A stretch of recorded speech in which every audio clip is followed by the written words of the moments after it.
Gulong na to ay nasa 2.5 by 17. So ito ay naka mugs. Ito rin ay naka dual piston caliper na malaki-laki yung kanya disc brake dito, no. Ito ay tube type, pero para sa akin, lagi ko sinasabi, ipa-tubeless nyo na agad-agad. Kahit yung kakabili nyo pa lang, ipa-tubeless nyo na, para at least, di ba, pag bumiyahe kayo, pag brinake in nyo yung tires nyo, eh sabay na, di ba, ayos na ayos yun.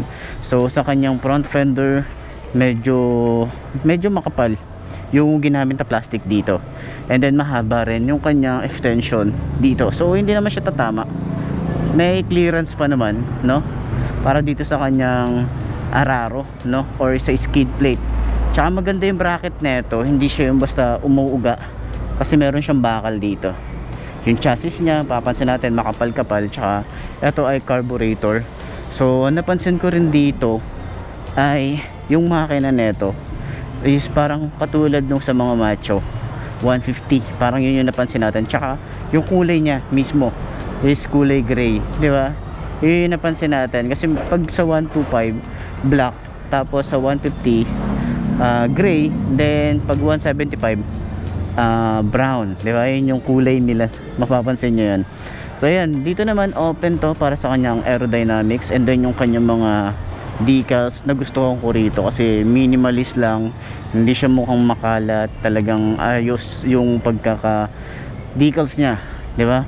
Merong rusi dito, pero sana tanggalin yung rusi dito, and then itira lang dito, nakalagay dyan rusi, kasi may itong part na to, itong decals na to is rusi na yan, di ba? Tapos lagyan na lang ng DL.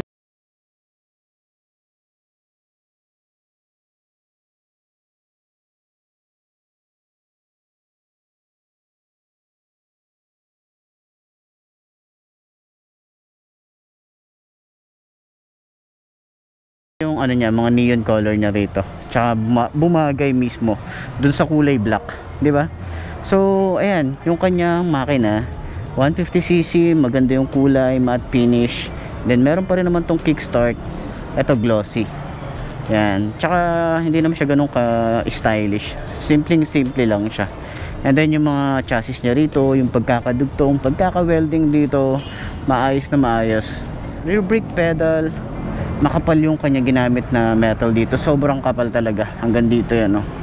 Tapos yung kanyang foot pegs, hindi na flip, talagang stable na yan. Tsaka makapal-kapal din yung goma na ginamit dito. So sa mga bolts naman niya is naka Allen bolts. Then dito naman yung para sa angkas, yung foot pegs niya, medyo maliit lang siya, pero rubber naman yung pinakaibabaw, magandang rubber din yung ginamit dito. Tapos medyo rito sa kanyang alloy, yan, medyo malipis lang, medyo maliit lang siya. Tapos pero makapal siya, makapal yung metal na ginamit. Wala pa tong brake fluid, oh, naubos. Yan, siguro lalagyan nila yan pag ano na, bibilin na.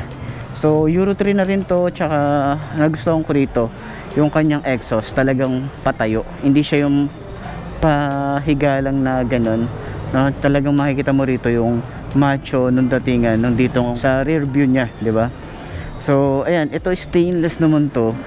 And then yung exhaust niya talagang matte finish, malaki-laki din, tsaka malaki din yung kanyang elbow dito. Tsaka siguro yung tunugan na to maganda-ganda din. Then dito naka disc brake na medyo maliit-liit lang, tapos naka single piston caliper na malaki. So naka mugs din yan, maganda rin yung tires. Ang size naman ito is 2.75 by 17. So tube type, pa-tubeless nyo na.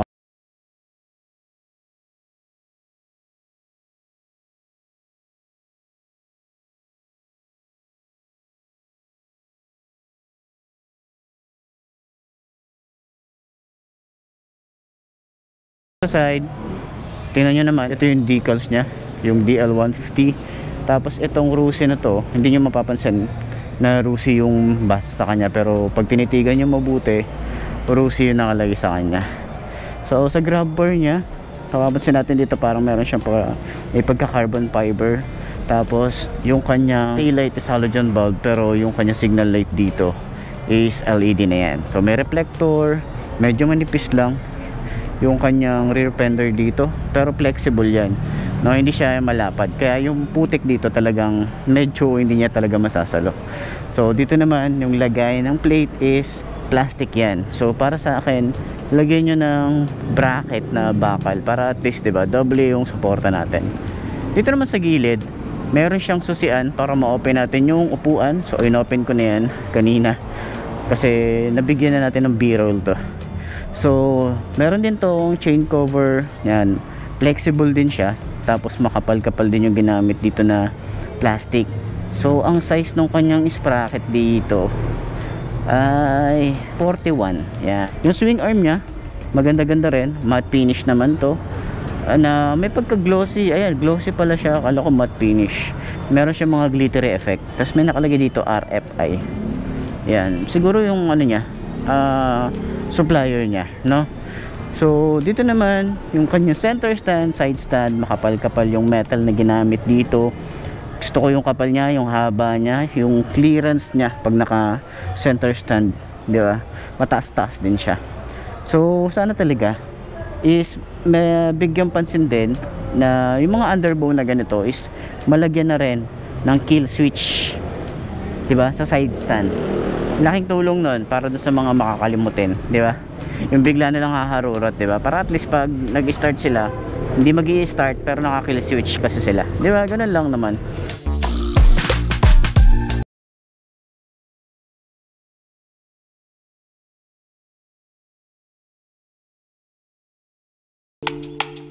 Naka single head shifter naman to, tapos meron siyang goma rito na makapal-kapal din yung metal na ginamit dito.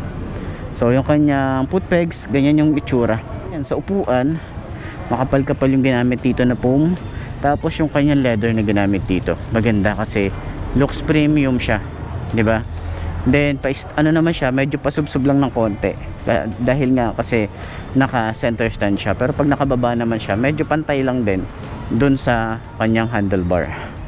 So ito naman yung kanyang compartment, mapapansin natin dito na medyo malalim din, pero at least, di ba, merong mapaglalagyan. So ito yung itsura nung kanyang, yan, dito rin nilalagay yung battery, ganyan yung itsura niya, di ba, pag may battery na, kasi ito cover to, di ba? So meron din siyang ditong helmet hook para at least sa mga mahihilig magsabit ng helmet sa parking, at least, di ba? Pero ano lang to, plastic lang to.